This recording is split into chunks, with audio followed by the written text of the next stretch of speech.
Herbert was old, very old. He had seen 125 years come and go. He had seen it all, wars and peace, famine and feast. He had seen the world change in ways no one could have imagined.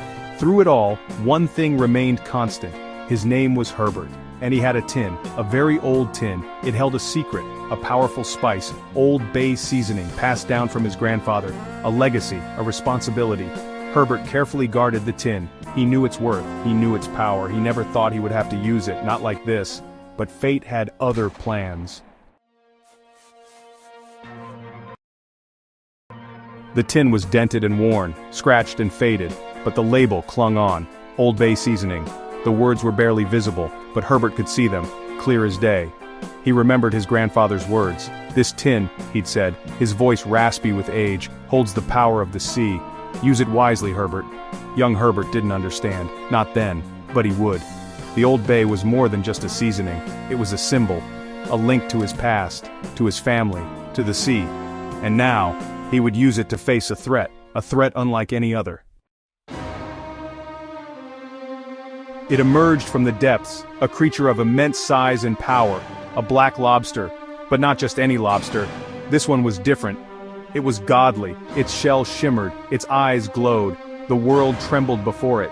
Nations quaked in fear. The lobster spoke, its voice boomed like thunder. It demanded tribute, it demanded worship. Herbert watched the news. He saw the fear in people's eyes. He knew he had to act. He was the only one who could. The Old Bay called to him.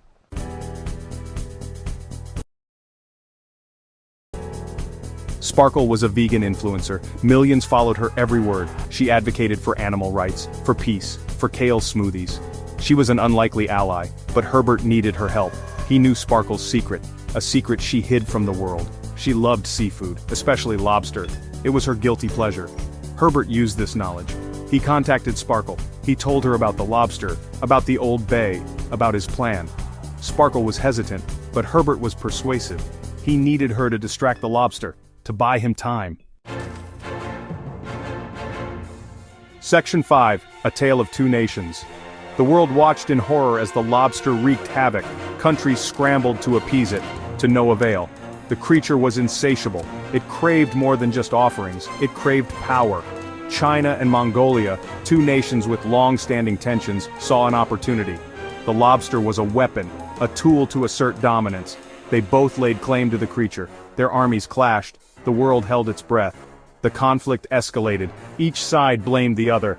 The lobster, oblivious to the chaos it had wrought, continued its rampage. Section 6, Whispers of War.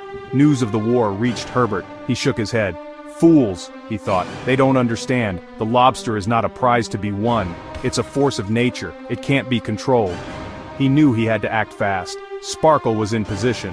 She was broadcasting live from a fishing boat pretending to catch lobsters. But her real mission was to distract the godly creature. The lobster, drawn by the scent of its brethren, approached the boat. Sparkle's heart pounded. She hoped Herbert's plan would work. Section 7, The Scent of Battle. Herbert stood on a nearby cliff. The tin of Old Bay felt heavy in his hand. He had to time it perfectly. He waited for Sparkle's signal, a subtle nod. It was time. He opened the tin. The aroma of Old Bay exploded into the air, a wave of scent, potent and intoxicating.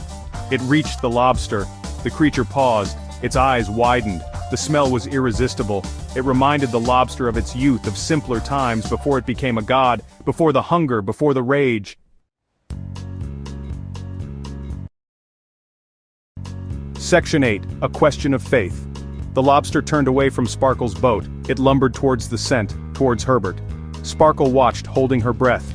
Had she done the right thing? Was this madness? Or was this man, this Herbert, her only hope? The lobster reached the cliff. It towered over Herbert. The old man looked insignificant, but in his hand he held the power of the Old Bay. The lobster extended a claw, not to attack, but to sniff. The scent filled the creature's senses. Memories flooded back. Memories of peace, of joy, of a time before its godly ascension, a time when it was content. Section 9, The tide turns. The lobster lowered itself, it dipped its claw into the tin, it scooped up a pinch of Old Bay, it brought the spice to its mouth, and then it wept. Tears streamed down its chitinous face. The taste, the smell. It was overwhelming. It broke through the god's rage. It reminded the lobster of what it had lost, of what it had become. The lobster retreated back into the ocean. The waves calmed, the storm subsided.